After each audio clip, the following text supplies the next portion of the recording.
next presentation is by Manuel Dominguez, who 17 or 18 years ago spent a year with us here at Lehigh doing some research in electron microscopy, in which he's still working.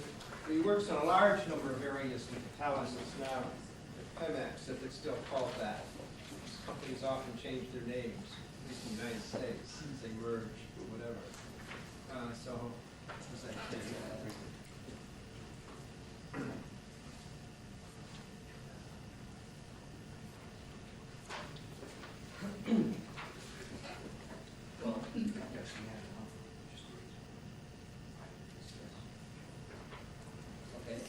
It's great to be here in this symposium in honor to Professor Camille here. Me and my family have been proud being a friend of him since my stay in the High University several years ago. What I'm presenting this morning is a study which was realized in the Petroleum Institute in Mexico, and this is the PhD thesis of one of my students. This is Paz del Ángel, and we have been working on bimetallic catalysts for some time. Then the main objective of the talk is to, of the work that I am presenting today is to explore the methods for preparing bimetallic catalysts by control of the chemical, of the metal-metal and metal-support interaction at the nanometer scale. As is known, has been presented this morning, bimetallic catalysts like platinum, uranium, or platinum, iridium, or platinum, and in general terms, supported on alumina or graphite, are industrial catalysts for several processes like naphtha reforming, fine chemicals, and fuel cells technology. Why bimetallic catalyst? Because the addition of a second metal to the original platinum system, the platinum supported either on alumina or graphite, provoke some changes like better selectivity, better resistance to poisons, and it prolongs the catalyst life. At the microscopic scale, the second metal may block specific sites on the surface of the platinum particles, or it can redistribute the surface sites arise, as we have seen already in the previous talks. So, the net effect of alloying or preparing the metallic catalyst must be either forming the metallic aggregates. If we have one metal on one side and the other on the other side, we can have bimetallic aggregates where each of those are separated in the same aggregate, or they can form solid solutions, real solid solutions like alloys. So the traditional methods of preparing the metallic catalyst use the co-impregnation of a support with metallic salts. This is the classical way of preparing metal catalyst. But it leads to, this can go to control interaction between both metals. Then, because this problem, we have been working, developing some alternative methods for preparing those catalysts. And one of those is the surface redox reactions, which is divided on one side in the direct redox, on the other side in the refilling method. The main features of those methods are shown in this diagram. In the first case, you have the refilling method, which consists in absorbing hydrogen, which is a reducer by itself, and then adding a second species like tetrachloroauric species in solution. Then the gold species reduces in situ around the platinum particle, and then we end up with a fine coating of the second metal around the metal particles or on the specific size of the sides of the surface of those metal particles. This is the chemical reaction. I will don't go into details because I'm left. Then in the direct redox method, we have the direct reduction of the second metal species, and then we end up with a decoration of the platinum particle. There are some references on these methods that have been published before.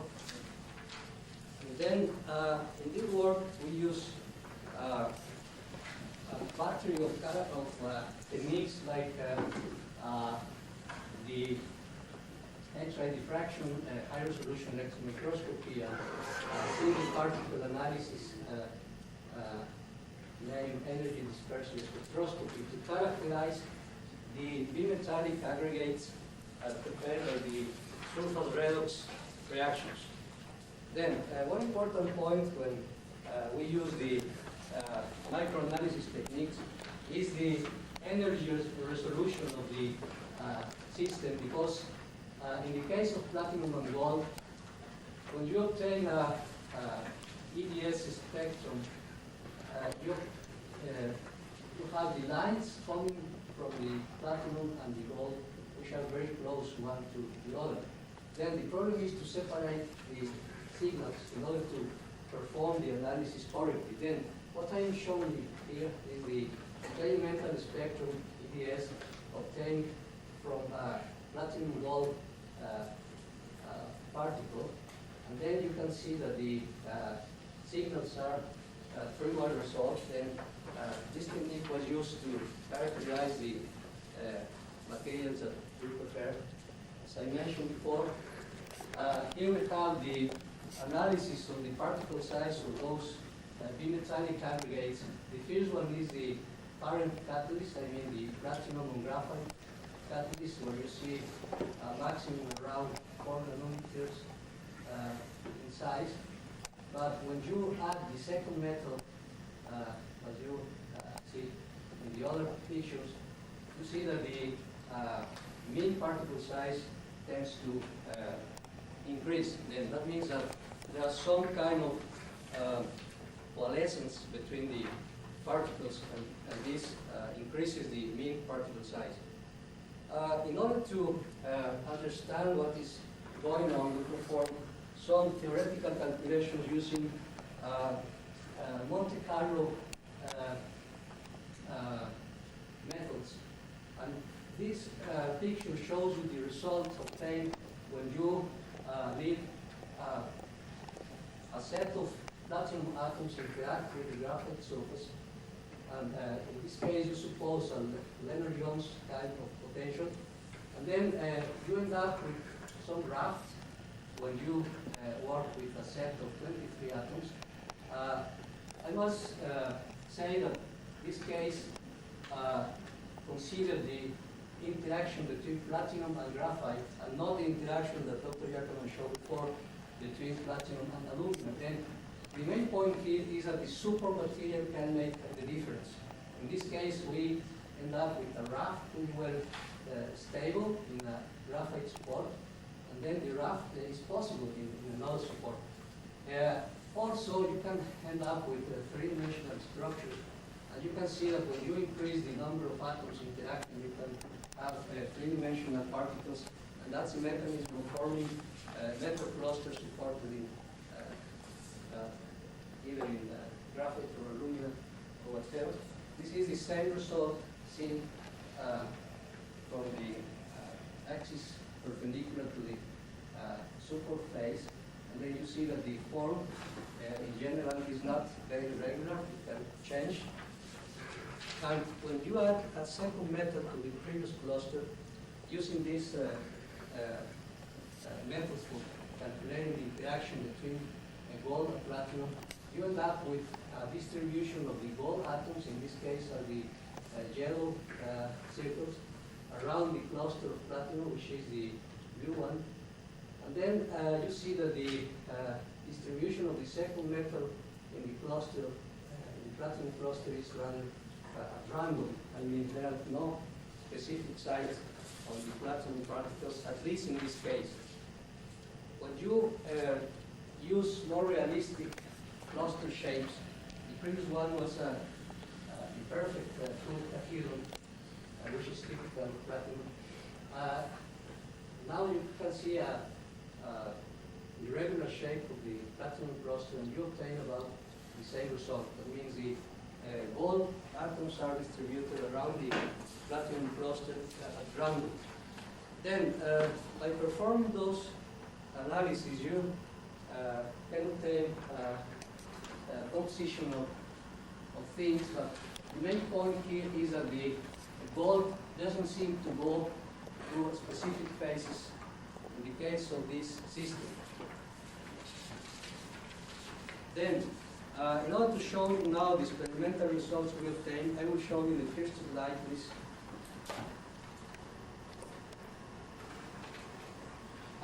Well, maybe you can figure out. This is a general picture showing the platinum cluster distribution on the graphite support. Maybe a little process. Could you go ahead? Okay, well, I think that the main point here is that when you prepare platinum, platinum catalyst supported on graphite, you obtain a series of hexagonal lines. One of those are very regular in shape, others are elongated shapes, and you can see also a distribution of sizes from about 20 angstroms to about 250 angstroms or more. Then the main point here is that you obtain the typical co-cahedron shape, and let me show you how we decided it was a co-cahedron. Now, next slide, please. Okay, this is a characterization of the typically regular hexagon that you have seen in the previous picture, but this is using a technique that was developed by Dr. Ackerman several years ago, in which you take two reflections, two diffraction reflections, one coming from the supermaterial and the other coming from the metal, and when you go out of the exact bracket condition, you adapt with a series of label curves which give you the real shape of the particle. Then, in the next slide, this is the model developed in the computer in which we suppose that we had a co-cahedron model, and we can match the label curves shown in the previous picture. Then there is no doubt this is a co-cahedral particle. The next, you can see then the model which is upside down, but it shows you essentially that the co-cahedral has specific phases like the 0, 1, this 1, 0, 0, and the 1, 1, 1. And the question here was how these particles of pure platinum supported on graphite could interact with a second metal being added to the system. Then now I come back to these transparencies.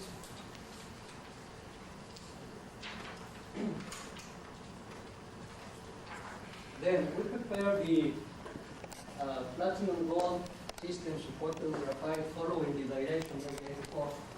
And then the main feature here is that the well, let me say that this is done in a room temperature. And what we obtain in the X-ray diffraction pattern is a small peak of gold. This is the 111 peak of gold coming from the direct redox method. And this is unexpected because you don't expect having metallic gold in the system when you prepare this at room temperature. Then the point here is that the catalyst, the platinum graphite catalyst, is acting as a reducer, a direct reducer of the second metal, and then you obtain pure gold in the system at room temperature. Then the analysis of this system experimentally was done, and then you can see the platinum concentration is around 10.5, the gold concentration is around 0.3, the sizes, the mean particle sizes are around 10 nanometers or so. Just to give you an idea the system. And then I show you now the single particle analysis obtained by the energy dispersion methods as I described before. And then what we are seeing here is the composition analysis of each particle in the system. This is for the material prepared at room temperature, and the upper figure corresponds to the same system treated thermally at about 300 degrees C in hydrogen. The essential point here is that by moving from room temperature to high temperature, we obtain a rather mixed situation in which each particle presents both metal inside. But essentially that means that the bimetallic aggregates are real. I mean, we have two metals inside the particle. The other results are similar. This is the other method,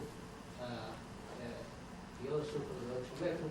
But the only difference here is that the smaller particles seem to contain more gold than expected, and the bigger particles contain more platinum than the smaller one.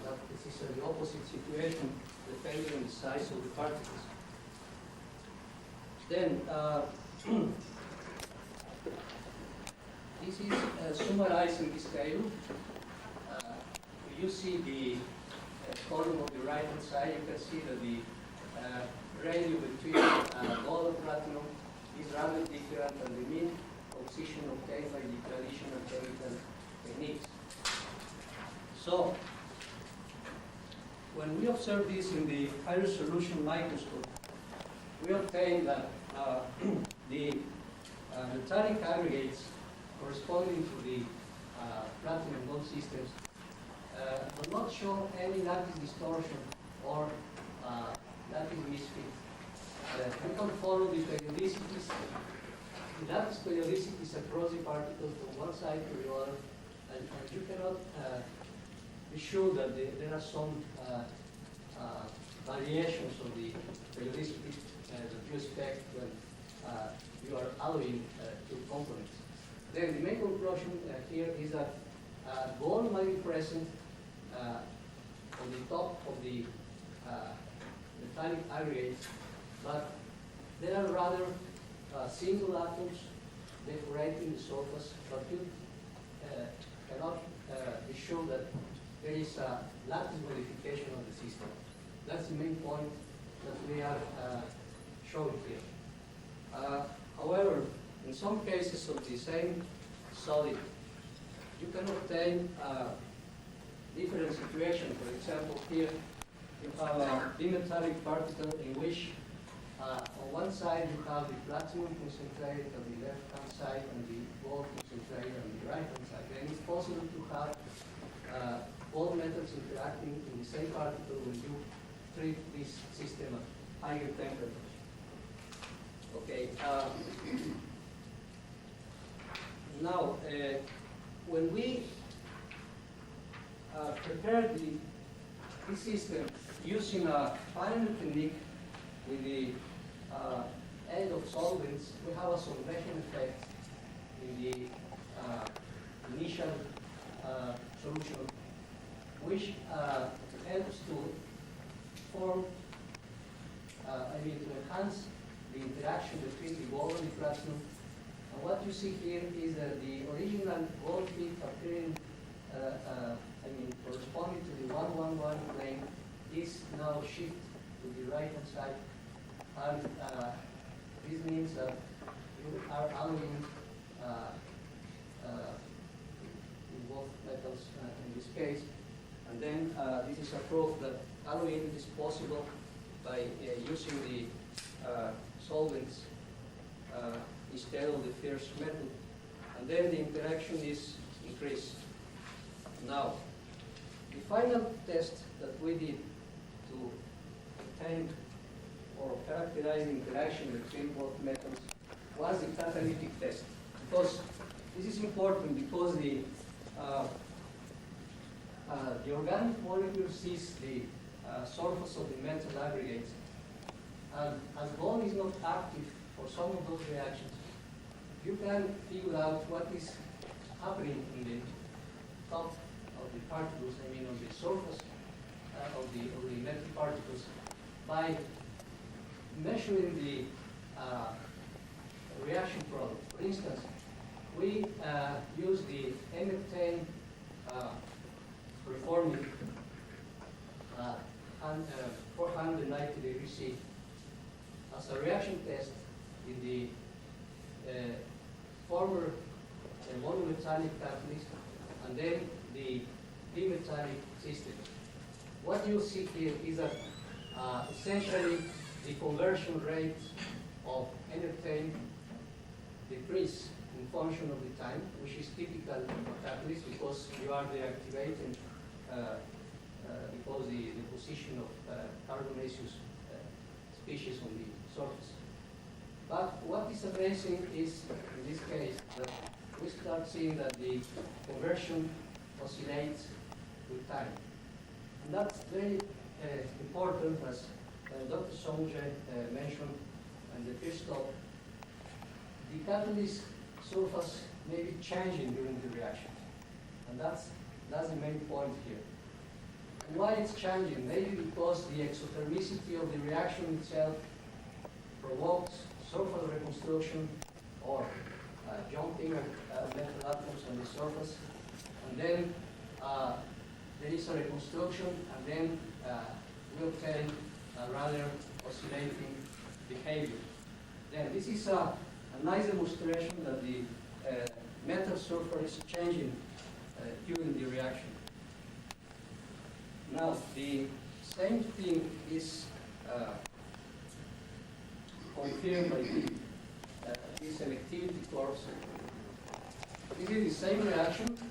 This is the parent catalyst, that means the platinum graphite. These are the, this corresponds to the reaction carried out on the bimetallic systems. And you may see the difference. The behavior of the reaction when you use the monometallic catalyst is rather smooth. I mean, there is smooth deactivation. In this case, there is a little increase of the conversion towards the olefin C7, which is an expected result. But when you see the behavior of the bimetallic catalyst, platinum gold, you see the oscillating behavior of selectivity. Then, I agree with the what was presented by Dr. Songe in the first talk. There is it is a nice demonstration that the metal surface is changing during the catalytic reaction. Okay, I think it's time to conclude. Then, main conclusions are that the new redox methods, like the direct redox and the refilling methods, promote the interaction between platinum and gold and the platinum gold and graphite systems. These effects are enhanced by solvation effects, leading to closer interaction between the metals, as observed by the techniques already described. The direct redox methods leads to formation of gold overgrowths over the platinum particles with a long-range ordering. The refilling methods leads to preferential coating of the smaller particles between 5 and 7 nanometers, while the bigger ones above 10 nanometers remains coated partially. The platinum and graphite system is a model system for studying the influence of a second metal onto the specific reactivity of crystallographic phases. This is a strong point because the platinum and graphite system composed by co-octahedral particles are not continuous films, continuous metal films, but they are discrete particles with specific phases, and then that gives the opportunity to study further the influence of the specific crystallographic phase. So thank you very much for your attention.